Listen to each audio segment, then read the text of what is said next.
all cats old enough to catch their own prey gather here beneath the podcast for a clan meeting. Welcome to Paws Clause, a podcast where we read the Warrior Cats books in chronological order, except for this season where we're catching up on everything that got released since we started recording this podcast, because boy howdy, do they keep making Warrior Cats books. I am Jillian, joined by my co-host and automobile wrangler Scout, and today we will be discussing the 16th published Super Edition, Riverstar's Home.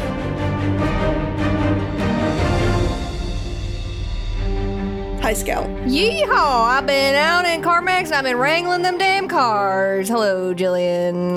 Yeehaw! Yeehaw! Yeah, they're all put to bed. They're snoozing. They're I soothed them out there in the CarMax parking lot. Did you ever watch Cars, the Disney Pixar film Cars? Oh, I had definitely watched the Disney Pixar film Cars. Okay. You talking about them like that made me think of that scene where they go and tip the... Where they do tractor tipping? Where they tip the tractors. I was like, somebody's gonna come tip your tractor, Scout. Oh, somebody gonna come tip my damn tractor. It goes a little bit, especially when I'm talking about cars. It really is that I'm a little bit of a tomater. So true. So true. So true. My best friend, Lightning McQueen. Ka-chow. Ka-chow. Listeners, it has been an eternity since we've recorded, and you can really tell because Jill and I talked for almost 30 minutes about things that weren't this podcast. At the beginning of this recording, the energy is really something today. Yeah. Also, dear listeners, thank you for bearing with us. June had it fucking out for me. It was homophobic as hell. Truly, I've never seen a Pride Month more homophobic to you specifically. What was going on? Our AC broke. We took a trip to Chicago, but there were so many tornadoes in Chicago that our flight had gotten canceled, and we missed an entire day of our vacation because we had to get a later flight. Canes won the Stanley Cup, though. That was pretty cool. That was one of the reasons we didn't record one night is my husband and I went to the watch party at the stadium. Hell yeah. And they won the cup that game, so well worth it. Great time. Woohoo. Our dishwasher broke. I forgot about that one. We were talking about it, but I forgot. We literally were just talking about it. My dishwasher broke, and then I was sick for a week and a half because my lungs are so bad that if I get a respiratory illness, it takes me like 3 times longer to kick it than a normal person would. So my poor husband, like, I'm 3 days into this illness, and he's like, I think you'll be better by tomorrow. Like, this kind of thing, like, you know, it comes and goes pretty quick. A week later, I was finally getting better. So I feel that so much because that's the same way that I am with head colds and stuff, though. I'm exactly like you, and my family, or my mom definitely is. My dad gets over things a lot faster, but my mom and I are both weak little Victorian children, and when we catch a head cold, it's a whole deal. Yeah, my asthma, you know. Yeah, your asthma. My asthma. I am so sorry about your no good, very good, good, very bad Pride Month. July's gonna be it, baby. We're gonna be able to. It's gonna be great. We're gonna have nothing bad ever happens. Nothing bad has ever happened in July. But yeah, we're here. I'm excited to be back. Me too. Oh, how does this podcast work? How's the prey running? Before we get into book stuff. Prey is running pretty good. So this past weekend was 4th of July, and while I do not celebrate said holiday, we did get invited over to our friend's house for a little board game and brisket hangout. Nice. Our friend, who I believe I've mentioned before, has a meat smoker, made 2 briskets overnight. Oh my god. I have never eaten such delicious barbecue as I have at their house. So my friends, one of them is Chinese, and so they use a lot of like Chinese spice blends with their cooking. Like the other day, one of my friends invited me over, and she said it was like Chinese Italian fusion ragu. So it was like a ragu, but with like oh my god, what was it called? Numbing pepper. It's like a Sichuan is like that, right? Yeah. So it was a lot, and like chili oil and stuff like that. So it was like a ragu, but with all of these, like with this fusion. So that's the kind of thing that like they make a lot of fusion dishes. They use a lot of like more Chinese spice blends or spices in particular on like when they are making like the smoked meat and stuff. So it's like it is a barbecue brisket, and we use barbecue sauce, but there is like very strong notes of like more distinct spices. There's a lot of like coriander, there's a lot of pepper. This brisket fucked. Hell yeah. It was so good. Yum. And it was literally like, he was like, I can't lift it. It's just falling apart. That's how you want it. That's how you want it. And they sent us home with leftovers. So we had that for dinner tonight. And we also had, with the brisket yesterday, we had sliced peaches with burrata and a balsamic drizzle. That looked so good. You sent a picture and it looked so good. It was really good. There were scallion and egg dumplings, which I'm not a scallion person, so I did not have them, but Eric had half of one because they were huge. He said they were pretty darn good. I made cowboy caviar, which is, I believe, something we have discussed on the podcast before. A classic.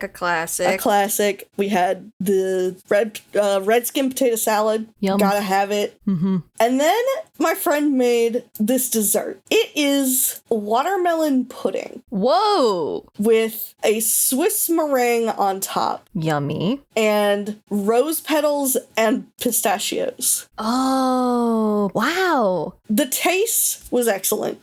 The texture, we all agreed, was maybe not it. What was the texture? How do you make a watermelon pudding? So it was with cornstarch instead of gelatin. Oh, yeah. But you couldn't taste the cornstarch at all. It was so watermelon flavored. Like, it was, she was like, I tried it before it, set, and it didn't taste very watermelony. And you could really taste the cornstarch. But after it set, it was like, yeah, it was just very watermelony. Wow. We all agreed. So she, instead of making it in like little ramekins, she made it in a pie dish and put that big thing of Swiss meringue on top. And we all agreed it would have been better. I don't know, have you seen those little shooter desserts like they have at the Olive Garden? Where it's like the tiny little dessert tasters where it's like maybe 2 scoops of a dessert. We were like, this would actually be incredible as like a tiny little like palate cleanser dessert. Hell yeah. Because the texture, when it was sitting out, it got a little bit liquidy. Oh, yeah, it didn't hold up as much, so it was because watermelon itself has such a high liquid content, so it seems like something that it would be really hard to get it to set, even if you had a lot of setting agent. But yeah, I mean, it tasted really good.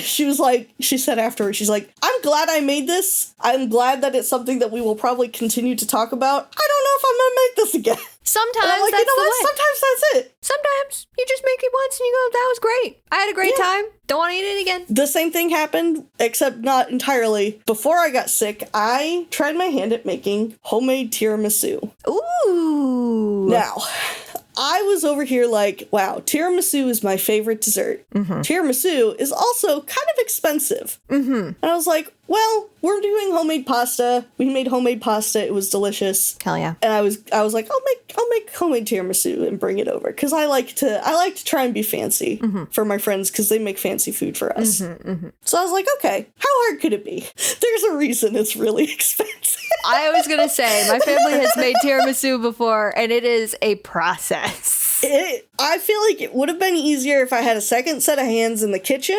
If you had 2 people. Also, if our dishwasher hadn't been broken, because that was a lot of dishes to do afterwards. Yeah. Oh, especially when it's like those layered desserts. You just get every damn dish in your house dirty trying to make a dessert with a bunch of layers. It was like all 3 of my nice mixing bowls and then a 4th mixing bowl. and a double boiler. Oh, and the double boiler. Hit him with the double boiler. It was so much. And the freaking espresso maker.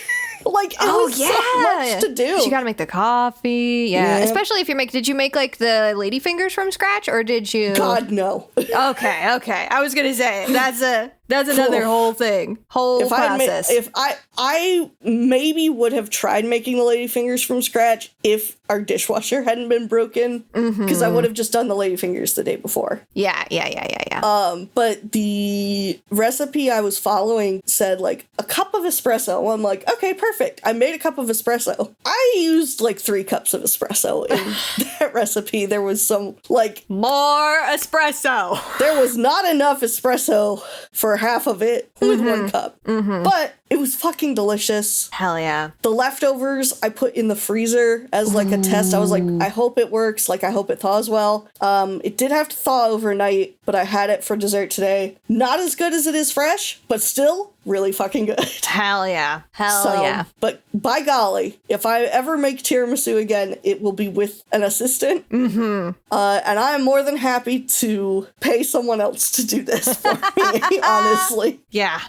Whew. I had a similar experience where it was since the last time we recorded, it's been my birthday, but that was literally a month ago now, because I think it's been both of our birthdays since we last recorded. It has been both of our birthdays since the last time we recorded. Man, time. Happy birthday to us. Happy birthday to us. And one of the birthday cakes that I wanted, I ended up making 2 birthday cakes. I got 2 birthday cakes as a gift. Your mom lets you have 2 cakes.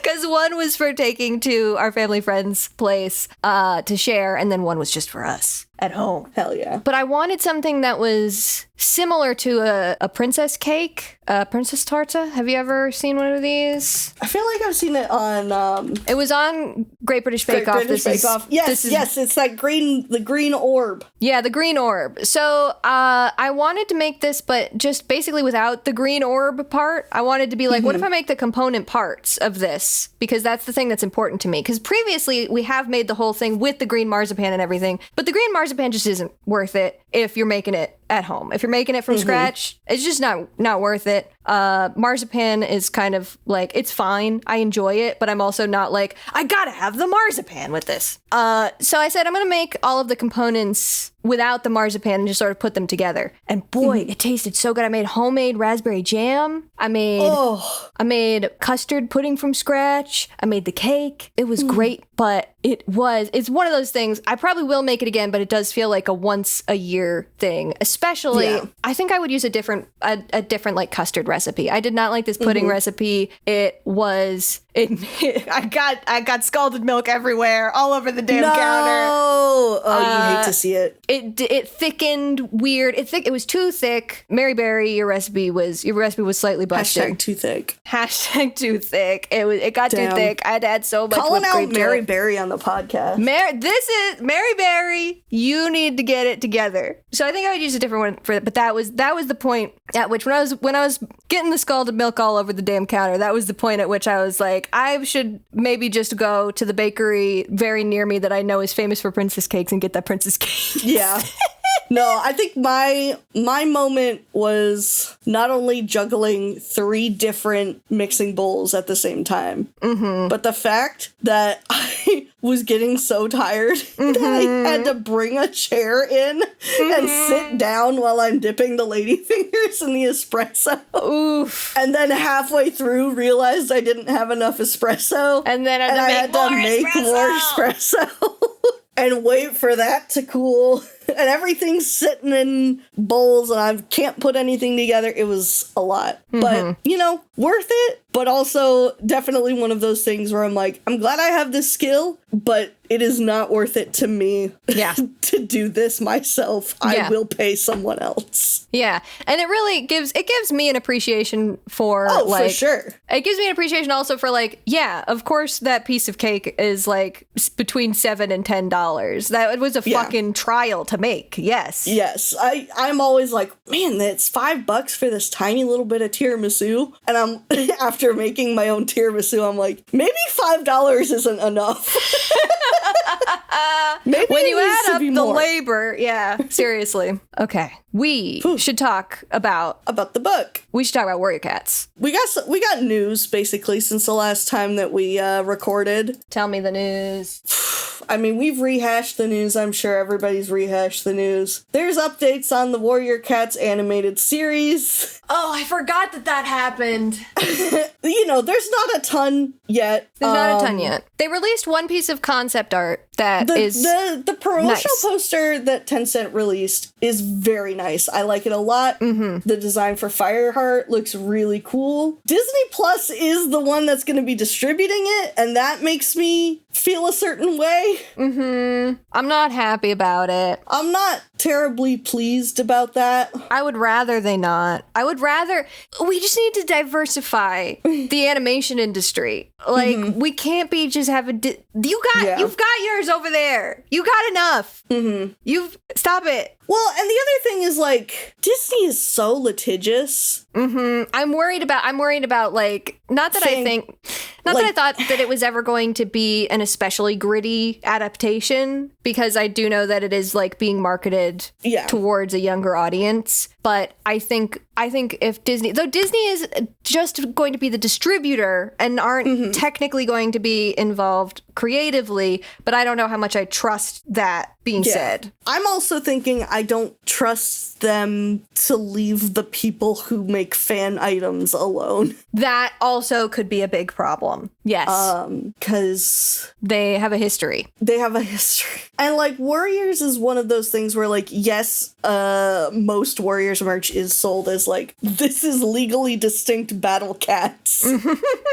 But, like, there is such a breadth of characters and such a, like, we are, of course, getting Warriors merch now. We've talked about it several times before. They're releasing the next, like, line of plushies and minis now. But, like, there's so many goddamn cats in this. Like, there's so many characters. You're never gonna get official merch for everything. And hamstringing the fan creators there would be, like, really devastating, especially for this series, which is so built up by its fan creators, like the AMVs and, like, all the fan art and everything like that is just very... I don't know, it just makes me concerned. Mm-hmm. This series for sure lives and dies by the fan artist community around it. And also, the first time that Tencent released anything about this, they showed off clearly AI-generated concept art, quote-unquote concept art. So I really don't have a lot of faith in what Tencent is doing. But I hope that I'm proven wrong. I hope I'm proven wrong. I would love to be proven wrong. I am just, we're guarding our hearts. It feels bad, too. It feels bad. Guarding your hearts. Make sure you guard your heart. Guard your heart. It feels bad, too, when, like, I am known among many of my friends as, like, oh, you're the Warrior Cats person. Like, you know about Warrior Cats. And so everyone's like, oh my god, did you hear? And I'm like, I have to, like, break the news of, I heard and I'm not excited. And I'm like, I know you brought this to me because you were like, oh, I'm gonna make my friend Jill really happy. I am so sorry to say that probably I'm not. So, but we'll see. I desperately want it to be really good. I want to be proven wrong really badly. So, we'll see. But new merch is out. Some new information on the animated series is out. Graphic novels have come out. Oh yeah, the new Prophecy graphic novel the first volume of that came out. Picked that up at the bookstore the other day. I really, really like the cat designs for that. I've seen a lot of screenshots of, like, panels. I love them. The designs and expressions are perfect. I love them. Excited to read all of those once they're all out. But you have a cover for us this time. I do have a cover. This is the simplified Chinese language edition. It is not, like, super exciting or anything, but it's Ripple, or I suppose it's Ripple on the floating on a log on his way to the rest of his life. I really like his fur quality if you zoom in on him, and I like his face. He looks very forlorn. But this looks very much like I imagine Riverstar looking in my head, and so I like that. Ooh, yeah. The English cover doesn't really look to me like Riverstar. Like, he's always been like this long-furred. Yeah, he's short-furred on the cover. And he's got airplane ears. Mm-hmm. They're so airplane. It's very funny. Which just, all of the comments on this piece of art are like, this is what my cat looks like after he took a poop and is about to have the zoomies. Yeah. Yeah, it doesn't give the sort of confidence that we envision River Ripple. Say that 5 times fast. I can't even finish my sentence. I'm so ashamed by my inability to say his name. We envision him having a particular confidence based off of what we knew about him in Dawn of the Clans. Now, spoiler alert for what's coming up in this book. Maybe that's not quite true, but we'll see. But I like that. I also think it's fun that there's a piece of trash in here. There is a water bottle, order bottle in the raging waters, and I think that's really funny and a clever little insert. Yeah, I like how he looks on that one. He looks good. Looks good. All right, that's what I've got. Right. Is it time? It's time. Let's go.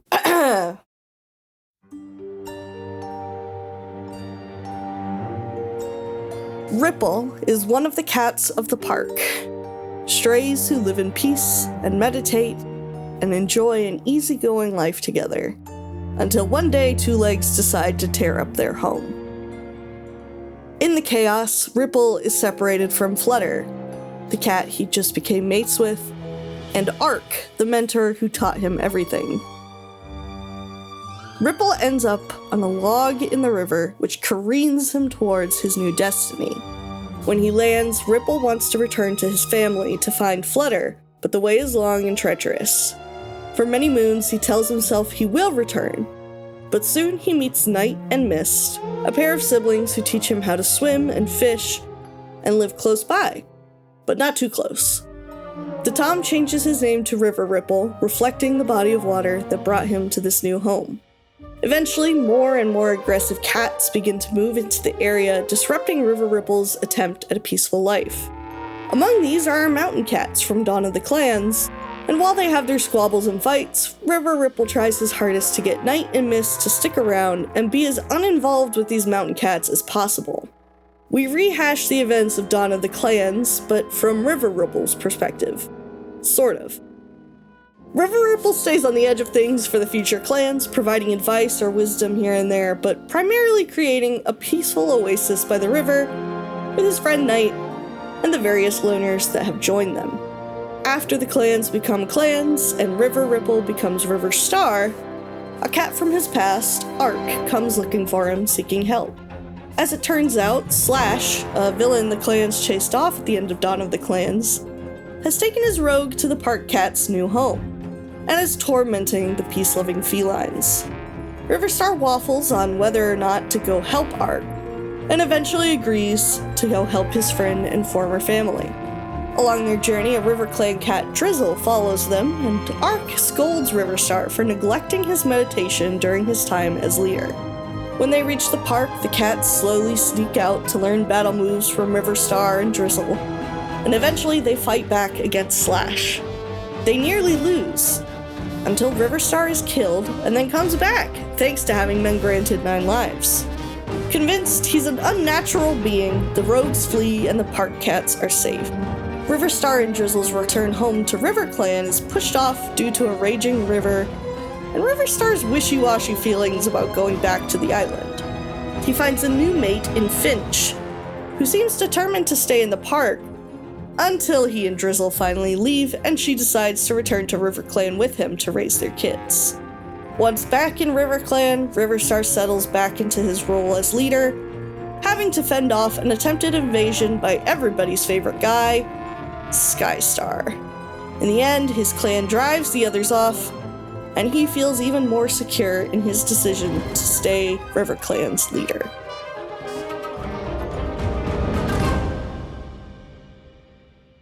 Yep. This book was so boring, Jill. So So first of all, never meet your heroes, because I was so excited about a book about Riverstar, because in Dawn of the Clans, he was this hippie, like kind of weird, spiritual guy with like, he seemed vaguely bisexual.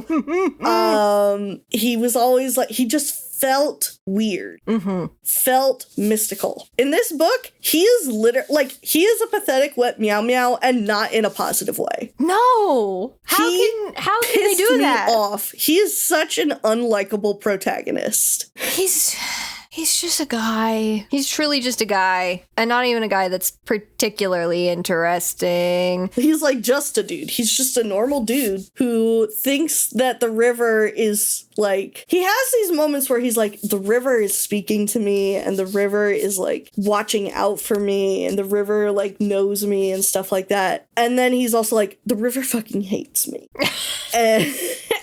And like, that would be cool if there were more of that. If they were leaning more into the mystical side of things, instead of him just being like, oh yeah, the river dropped me off here and didn't kill me, so I guess the river and I are buds now. Yeah, it feels very casual, and like, he truly talks about the river like the river is his friend who lives next door, which just doesn't really work. Yeah.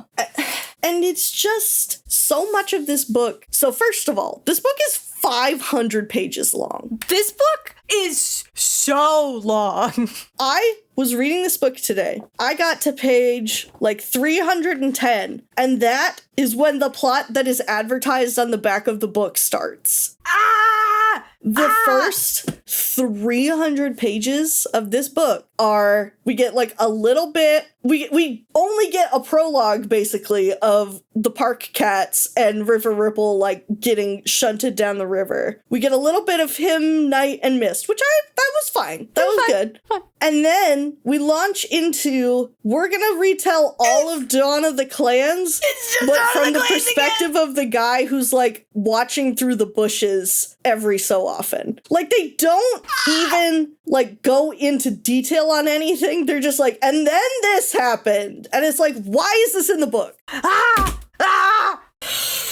This is pissing me off so much. It was 300 pages of recap, and it was wholly unnecessary, because here's the thing. It didn't even tell us anything new about those events. It did! Like, River Ripple's perspective did not give anything, because the whole thing about River Ripple in Dawn of the Clans is he's the one who brings StarClan, basically, to the fight. But in this book, they're like, hey, you have to go there. And he's like, what the fuck? Who are you? I don't want to go there. And they're like, no, you have to do this. You are special, you have to do this. There's no reason why he's special. This was one of my big things. What makes him different? The book doesn't. Why is Proto StarClan connected only to him? How does this connection work? There is so much in this book where it's like, you're special because you're different, but he is not. Like, there is nothing special about him. It's crazy to me. Oh my god, piss me off. Fucking Greywing in StarClan. StarClan just takes everybody's personality away from them, because Greywing was so annoying. He's like, you fucking idiot, you drowned in the river. And he's like, okay. He's like, you shouldn't be wasting your lives like that. I'm like, you gave him 9 lives to like protect his clanmates. He died saving someone. Also, it's his first life. Calm down. Yeah, the way this book was structured was so frustrating to me. It was so terrible. Because, go ahead. So I was really, when I first started, I was intrigued by the way that it had like an in media res opening, right? Mm-hmm. But then we are robbed because of that. We're robbed of any emotional connection to any of the park cats. So all of the sadness that River Ripple begins to like tell us about and speak about, I'm so sad, I miss Flutter, I miss Arc, I miss all these other cats. We have no context. Zero for context. That. I don't know any of them. I don't know them. Who are they? Why am I supposed to care? All we know is that Flutter is your fridged wife. And oh my god, don't even get me started because it pissed me off because it constantly, I swear to God, the line, he finally realized that he would never see Flutter again. Happens like 3 times. Yeah, literally it's like five different times in this book does he realize, like, I'm never gonna be with Flutter. Even after she sees him in StarClan, he has a moment where he's like, oh, but I really miss Flutter. Oh, but I need to realize that I'm never gonna be with her. I'm like, shut the fuck up. I don't. River Ripple, I don't care. Tell me anything about her. Tell me a single thing about her. Somebody, literally, please. There's nothing about her. Somebody, please tell me a single fact about Flutter. And then they put him with Finch, and she's nothing. They tell us. Here's the fucking crazy bit. We spend 300 goddamn pages going over shit we already knew from Dawn of the Clans. And then we get a throwaway line of, having been in the park for a moon, Finch and River Ripple grew really close and became mates. And I'm like, you didn't show us any of this relationship, and now I'm supposed to give a shit that she doesn't want to go with him. Oh, this is their shit. I have to calm down. I have to calm down.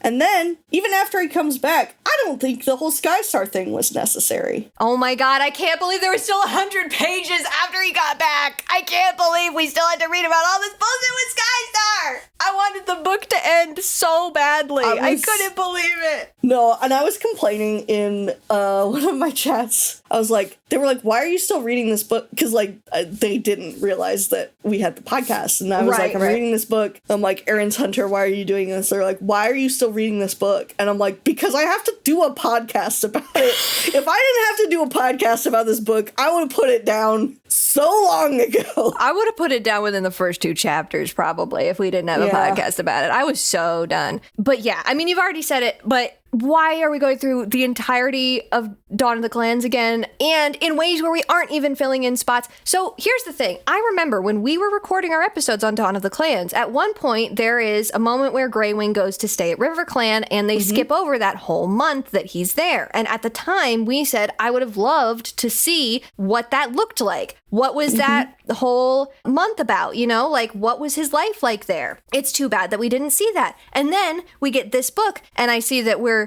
rehashing all of Dawn of the Clans, and I'm like, well, that kind of sucks, but at least maybe I hope that we're gonna get our, you know, foolish me. I thought, obviously, this is setting up that we're going to get that time that Greywing stayed with River Ripple in RiverClan, because we get like a paragraph. Literally, they do the same thing. They do exactly the same thing that they did in Dawn of the Clans, which is they say that Greywing goes there, and then they skip a month, and it's exactly the same. We see the same damn scene, the same hunting scene that of Greywing and River Ripple hunting shrews or whatever the fuck. We did nothing new. How did we do nothing new with the one thing where you could have done something new and it makes sense? Yep. Ah! Yep. So, yeah. So, genuinely, there are 300 pages of this book that we have already hashed out in several hours of podcast, essentially. The Dawn of the Clan stuff gave me nothing. It was agonizing. It was truly, like, I couldn't believe that we were doing this. Even the first quarter of the book where we meet Night and Mist, I had, like, no notes for, because I like Night and Mist, but nothing else there was really interesting. And I think it felt very repetitive. It was constantly like, Night and Mist, don't you guys want to, like, I don't know, be friends and, like, kind of make a community together? And they're like, I don't know, man, we kind of like being on our own. And then they have to, like, work together for some reason. And they're like, okay, we're gonna go be on our own again. And I'm like, oh, please. Do something. I'm a 32-year-old person with a job.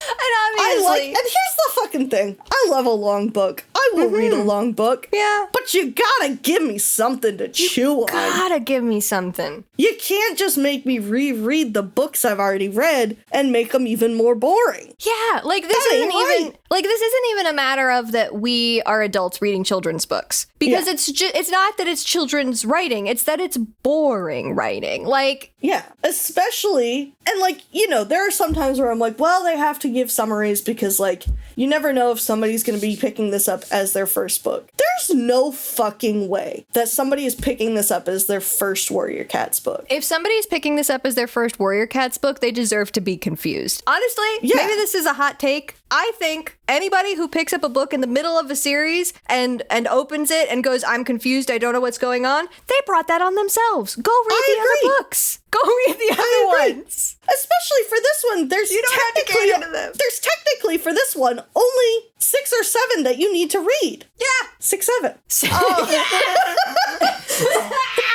But, like, genuinely, there's only a few of them that you actually need to read to understand this book. So, like, this should not be your introduction to the book.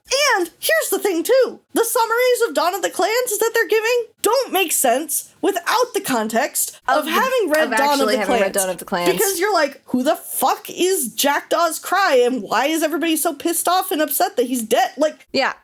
It doesn't make sense to me why they had to put all of that in there. Did they just have a fucking page number that HarperCollins was like, you need to have a book that's this long? And they were like, guys, we don't have a concept that's gonna last this much. Let's just fucking rerun all of Dawn of the Clans to pad out the length. Like a high schooler on their final essay. It was rough. It's... The temperature has raised 4 degrees since we've started recording. The temperature in this room has raised 4 degrees because I've been getting so fucking heated. Okay. I've written down here 2 lines that I actively liked as the... Sorry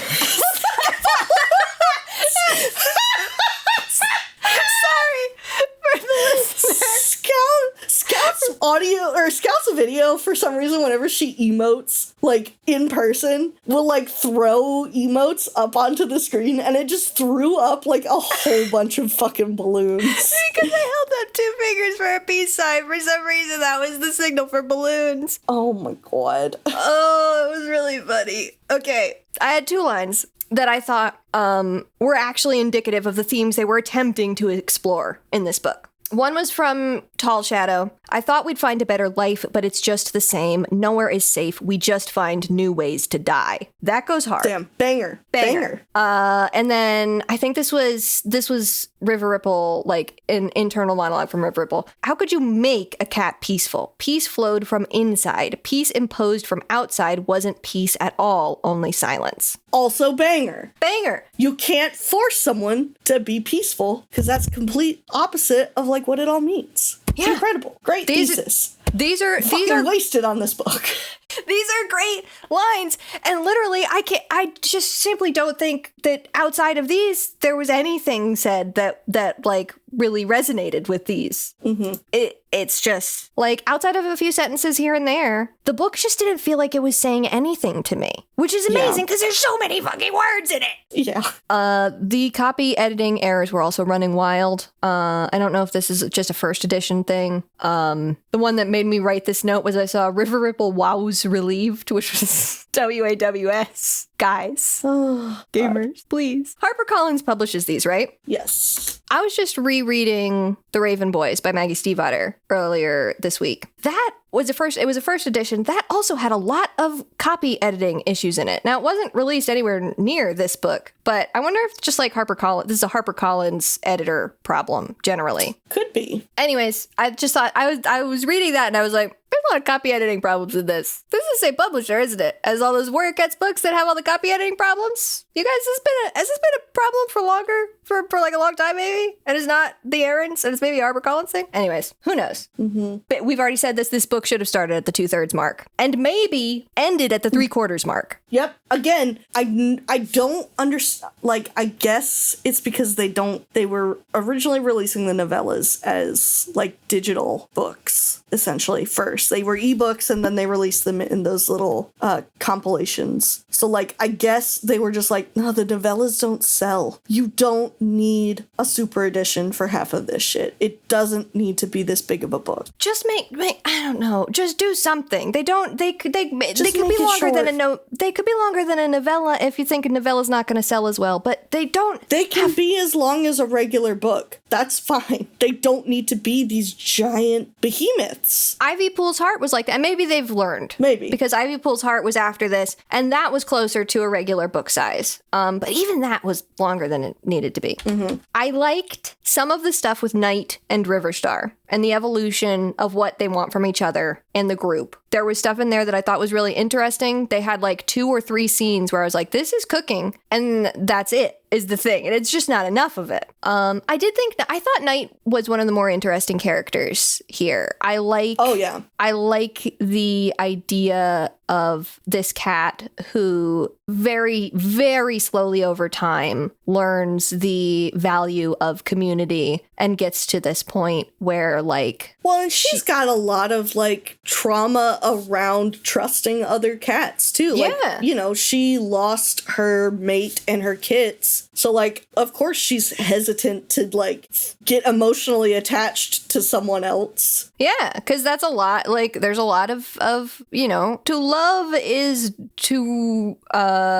to become vulnerable and to risk something, right? To risk hurt. To love is to risk hurt. Mm-hmm. No, I really liked their relationship too. I feel like the way it developed was really nice. I feel like their friendship kind of felt natural. There was a very natural feeling to it. And I also liked the way that they, to an extent, they are changing each other, or trying to change each other in the sense of they are trying to get the other person to understand the value of this thing. But at its core, she's River Ripple, you're the dreamer, I'm the practical one. We help, we complement each other in that way. Yeah, that's part of the thing that works about this relationship. Yeah. And then not to be mad about the romance again, this was another big miss with Finch for me, is that her backstory is basically a carbon copy of Night's backstory. Mm-hmm. And it's dropped in one sentence. Well, and it's not even, because her kids are still alive. True, her kids are still alive, aren't they? Because that was one of her arguments for staying right, that she wanted to be near her kids. Well, my kids are still alive. They're all with 2 legs around here. So,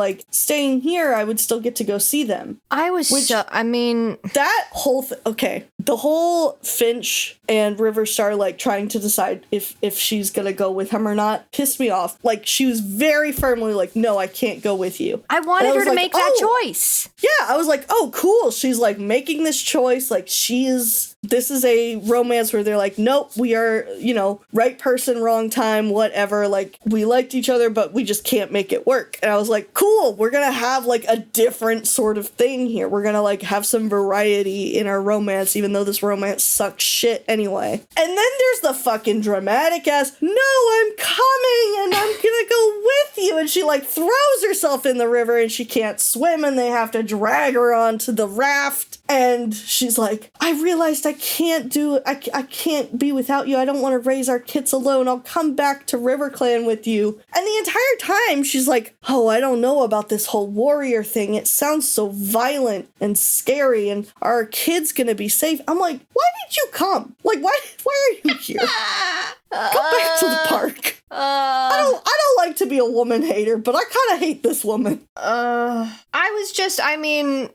deck was stacked against her, because by the time I got to this point in the book, I was so over it. That's I was also so true. So There's the done. whole thing where they give him a life, and it's for your clan and your future kits, and I'm you're oh no. I was oh fuck, he's gonna end up with Night. I was I guess that's okay. I don't like that. I still would have rather that been the thing than this. At least they had interactions. At least they had a relationship. Yeah, so and then when he left, I was oh, that's weird. I would have expected Night to be the one to come along with him if that's where they were going to go with this. And then they introduce Finch, and there's barely any build up, and I'm and all of a sudden he's I love her. I'm what?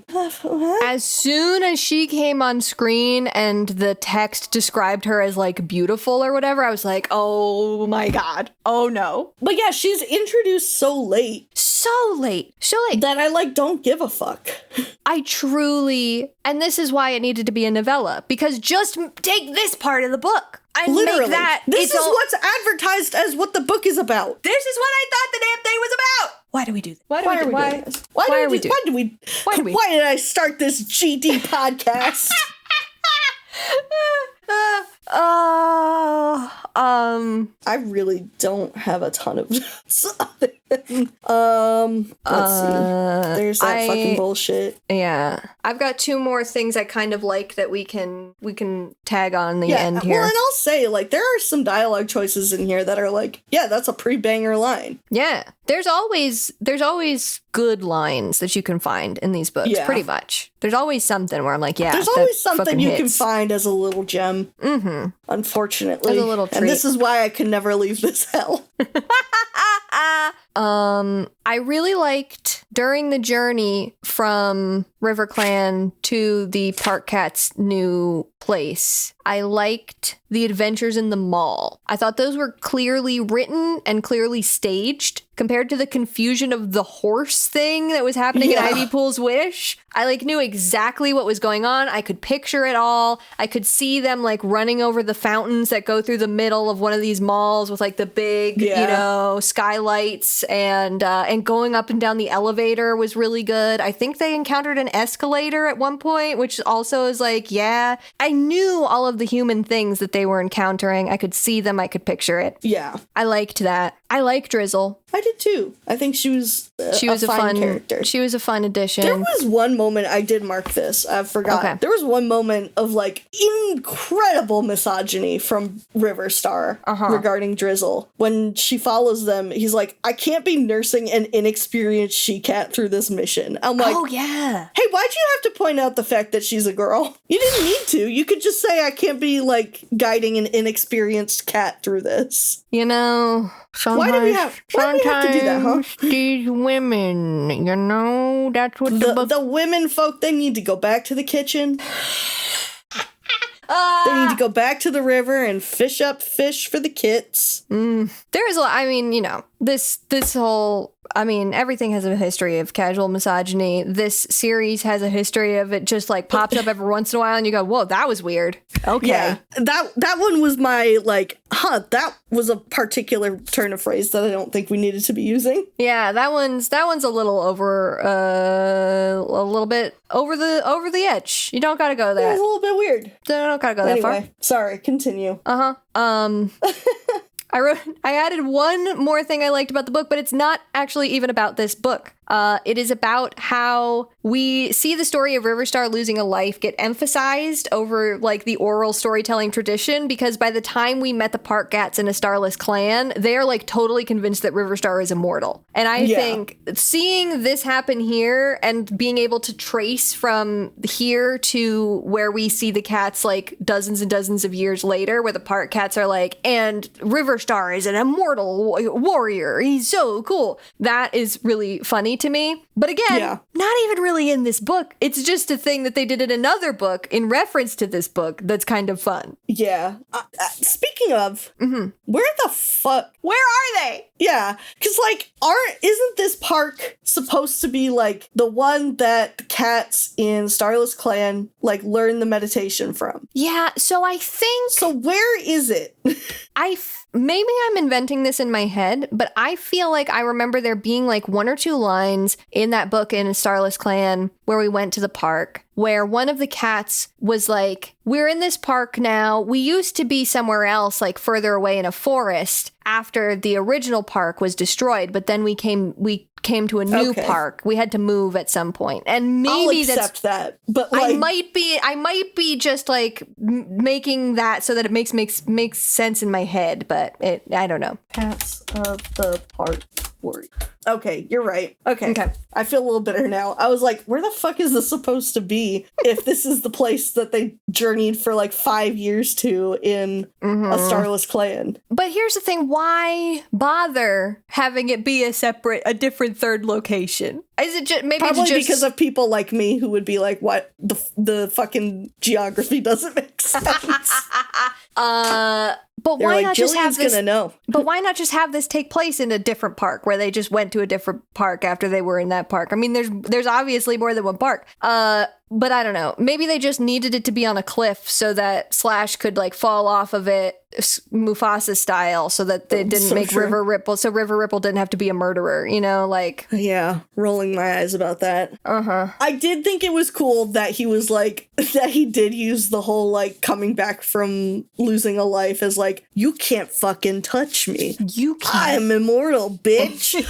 And he's like, I did really like that. He's like, no, you can't. This is just a cheap trick. And he's like, I am no mountain cat. I am something altogether different. And so it's kind of like, I did like that. I liked how he was like, I'm going to play this up a little bit. That worked. It was very much a sillier version of what happened with Firestar and Scourge, right? Yes. And I thought that was fun. I did enjoy that. And again, then it makes sense that the park cats of future generations are like, yeah, this dude was immortal. Yeah, this dude was fucking immortal. He could never die. Adding raft building to the list of things cats can do. We've kind of had raft building before, but they were lashing a raft together in this book. They were like fully building a raft. They were 100% like, we are tying the logs together to make a full ass raft. They're playing the Oregon Trail and you got to get on that raft with your cows, you know, like seriously. I always died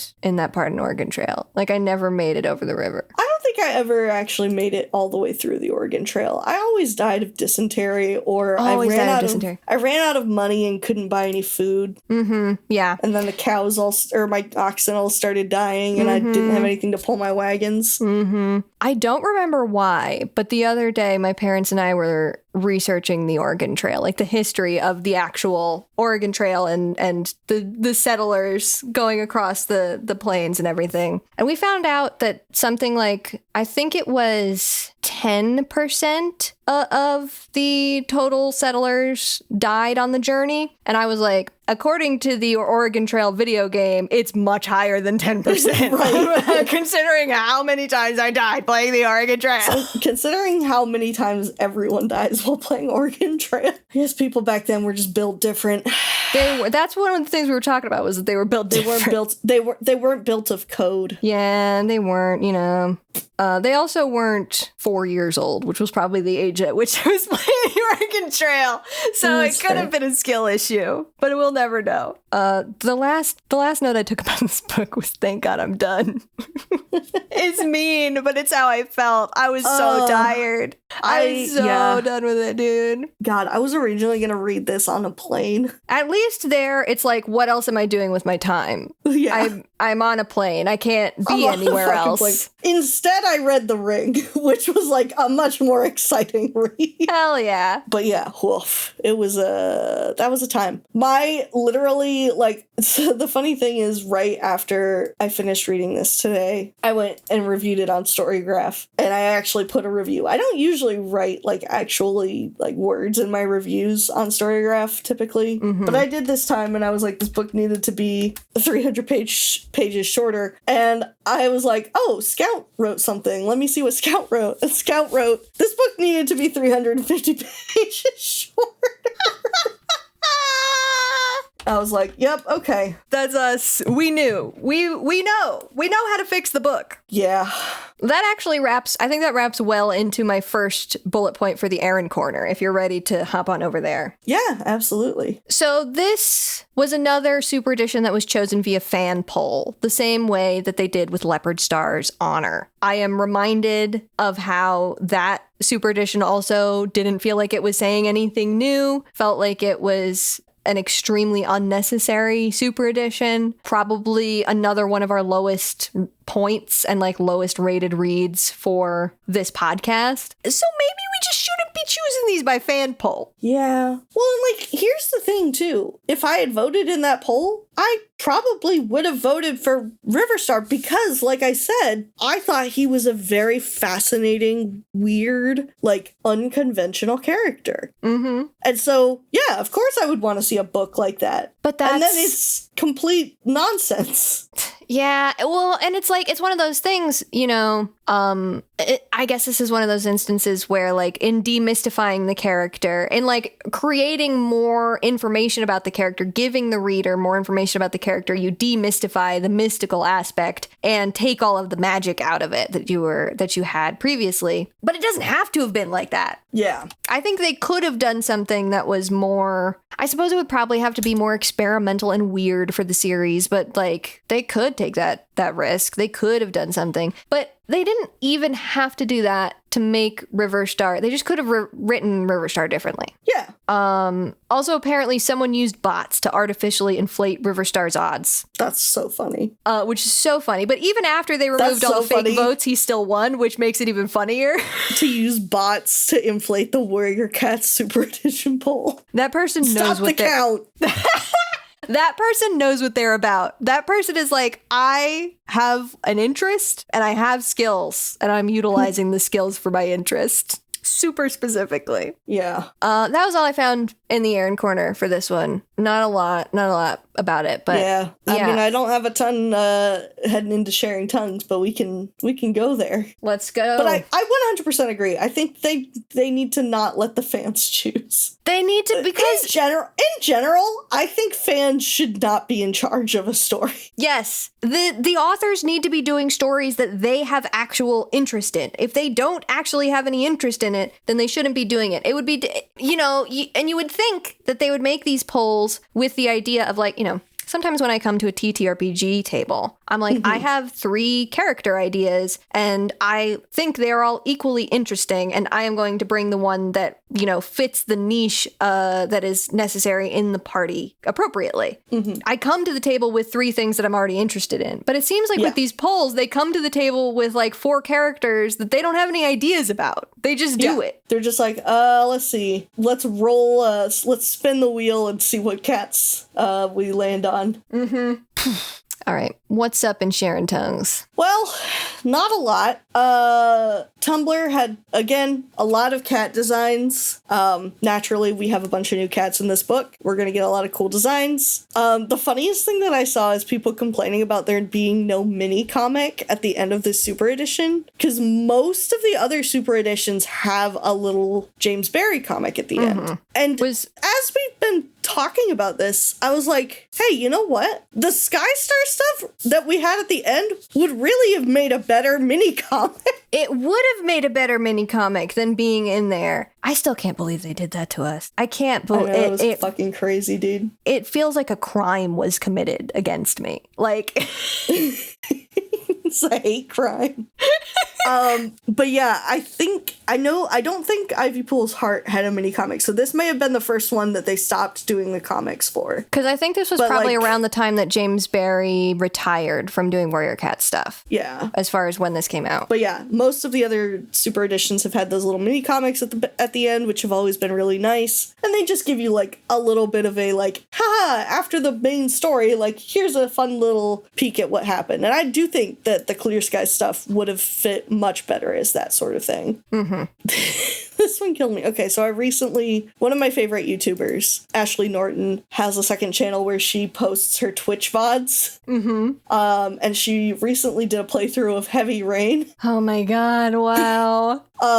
So I'm seeing this fresh off of having watched a playthrough of Heavy Rain, which I had never watched a playthrough of before, had never touched the game, knew very little about it, but this person, Bob the Bob King, had been listening to the audiobook, apparently, and their post is, Finch! Drizzle!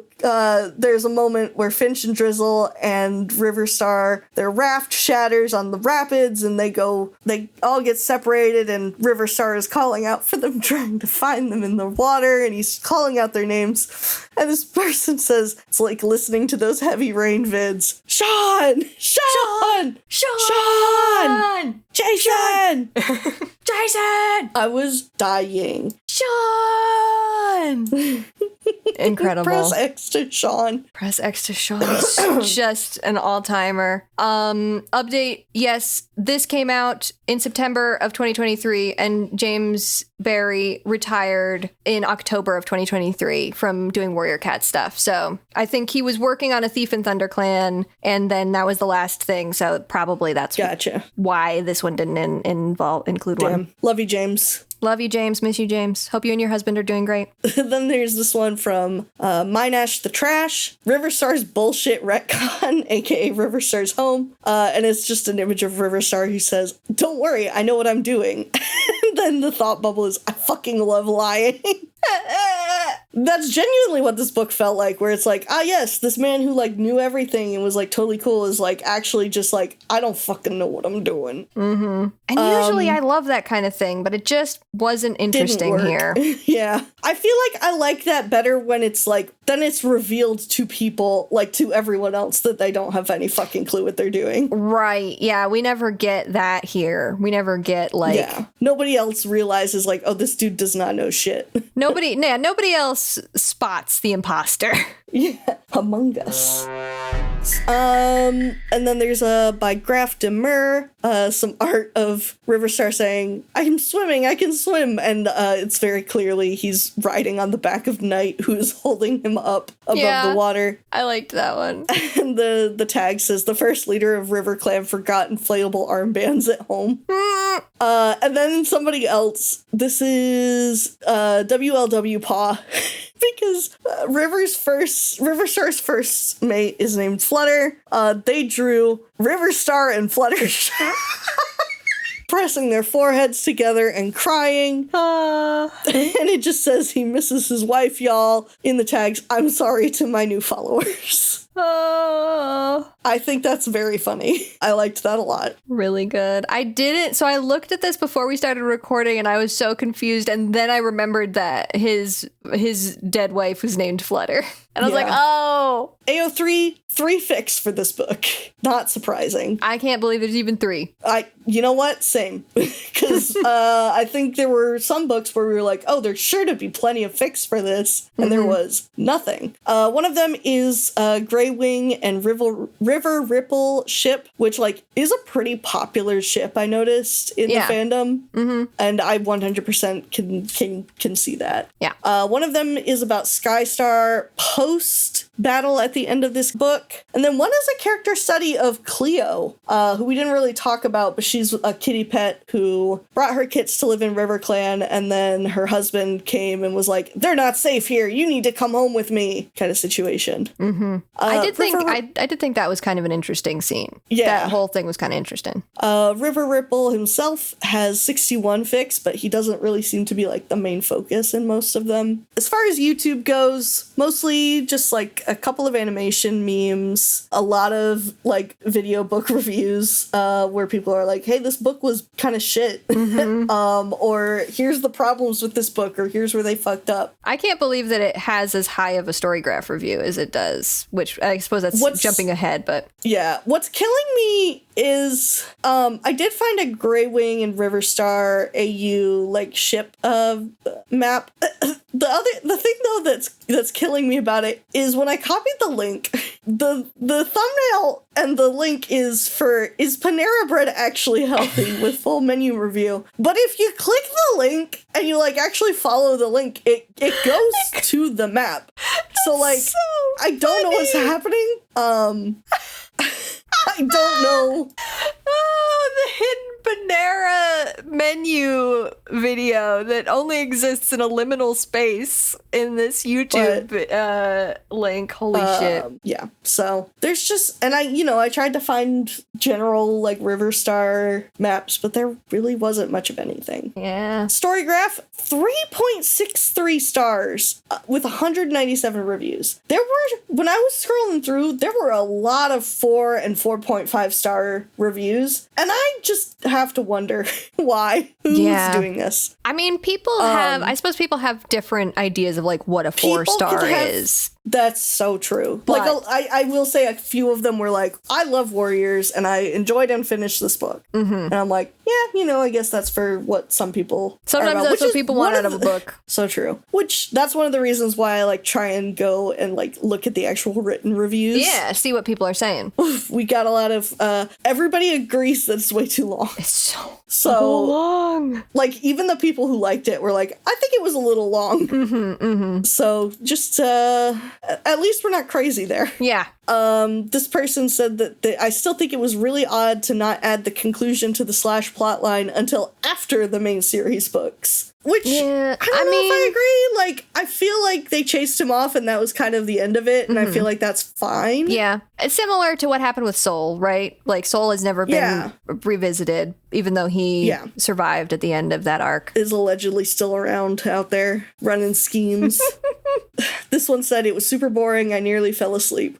It was so Real long. It was so long. There were a lot of, like, very well thought out, really long reviews. So and obviously I can't read all of them, but I did take some snips. This one says, my biggest issue concerning this book, though, isn't specifically about this novel, but rather about the current direction of bland conformity that the recent super editions seem to be taking. Honestly, I'd much rather read a bad book that took risks and tried fun things rather than an okay book that didn't. My recommendation is you just skip this one. Nothing truly relevant happens in it. There might be a couple cute moments, but nothing truly warranting a 500-page book. Yeah. And this person just, like, that's the nail on the head. That is exactly what I'm saying about, like, we need to not do these biographical super editions that are just rehashing plot points and adding something new that, like, doesn't actually matter. Like, try something crazy. This person said, I wasn't a fan of how River Ripple was portrayed. They took my lovable, quiet, mysterious, contemplative, kind, peaceful Ripple and made him not like that. The next one is, I feel like this was written by someone who was given a vague description of Riverstar's personality and a list of canon events to reference from Dawn of the Clans. In Dawn of the Clans, he was a fun, mysterious loner who always seemed to show up at the right time, but all of that is non-existent in this book, and instead he's a bumbling idiot who just stumbles into every new situation. Agreed. It's so strange. The Dawn of the Clans stuff really does kind of feel like, okay, here's the plot points of Dawn of the Clans, because there's so much of, like, I don't know how they stretched it into 300 pages while not actually saying anything about the events of Dawn of the Clans. Truly, like, nothing was said. It's... Yeah, it doesn't even feel like they barely hit any of the stuff that happens. It's like a feat. It's an incredible feat how little they said in 300 pages about Dawn of the Clans. Yeah. Riverstar, my goat, you deserved a less boring super edition. Broken heart emoji.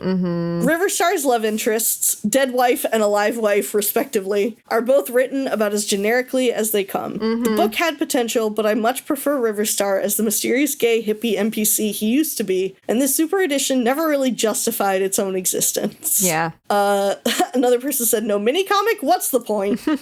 And then Hippie Cat gaslights himself into thinking he has a friends with benefits relationship with the river. Yeah, that's, sounds about right. I can't believe how bad the romance was. I cannot either. Like, it pissed me off. I'm devastated. So here's the other thing, too. Literally last night, my husband Eric and I got home from our friends, like 5 o'clock, because they were like, oh, we're going to take the kids to the pool. And we're like, peace, it's hot. We don't like fireworks, so we're going home. And they're like, hell yeah, I wish that were me. And so we had played a Lord of the Rings board game, and halfway through that board game, while we were playing with our friends, Eric and I looked at each other and we were like, should we just watch Lord of the Rings when we get home?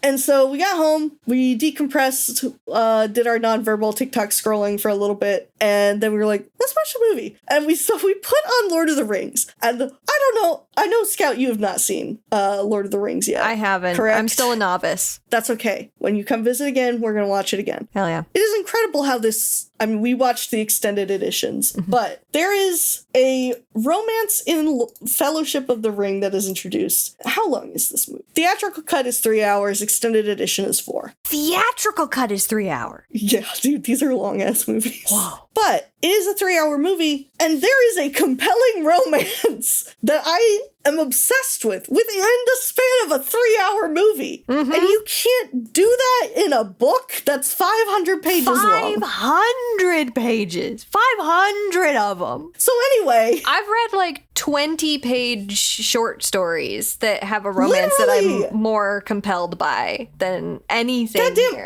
I have read 1,000-word one-shots on archiveofourown.org.gov. .org.gov. With more compelling stories than this. You don't need 500 pages to tell a good story. And if you have the 500 pages, give us something. Use them. Anyway, that's me saying that skill issue. Please use your pages wisely. Yeah. So in general, I would say most people seem to agree, seem to land in this similar space as us of like, hey, this ain't worth it. Like, don't do it. One of my friends in my Warriors RP I was talking to about it, they were like, oh, I've been meaning to read that one. And I messaged them after I was done. I'm like, don't do it. Fucking don't do it. So I was like, especially if you like River Ripple in the books, don't do it. In general, I feel like for once, we're pretty much on the same page as most of the fandom is what it seems like. Yeah. But let's talk about our Warrior Cats of the Week. Yeah, tell me about yours. Mine is Night. Ayo. I feel like she was the most compelling character in this book. Yeah. She was like the most fleshed out character. I liked her. She was complex. She brought a lot to the story. If she wasn't there, this story, I don't think I could have finished this book. Yeah. I wanted more of her there simply because she was a character. She was actually a character. Yeah. The thing was that she was a character. And like so many cats in this book, even cats that we have seen be characters in other books, were like just simply not characters.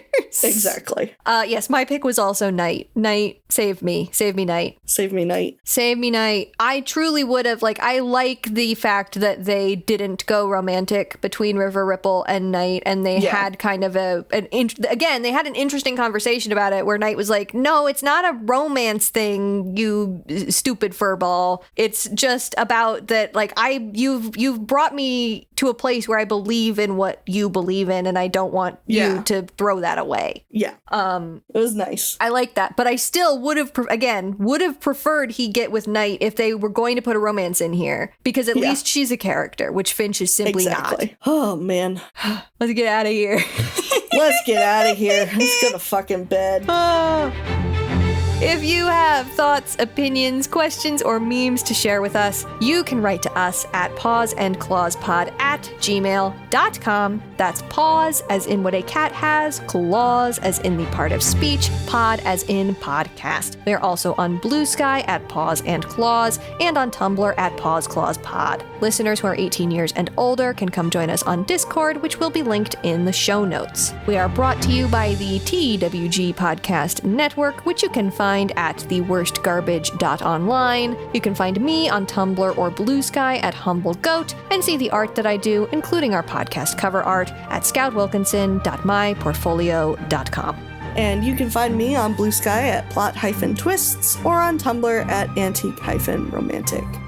Our next episode will be out July 28th, where we will discuss the Prophecies Begin graphic novel adaptation from 2024 and 2025, all 3 volumes. Read along by buying the books from a local bookstore or checking out a copy from your local library. Until then, dear listeners, may StarClan guide your paws.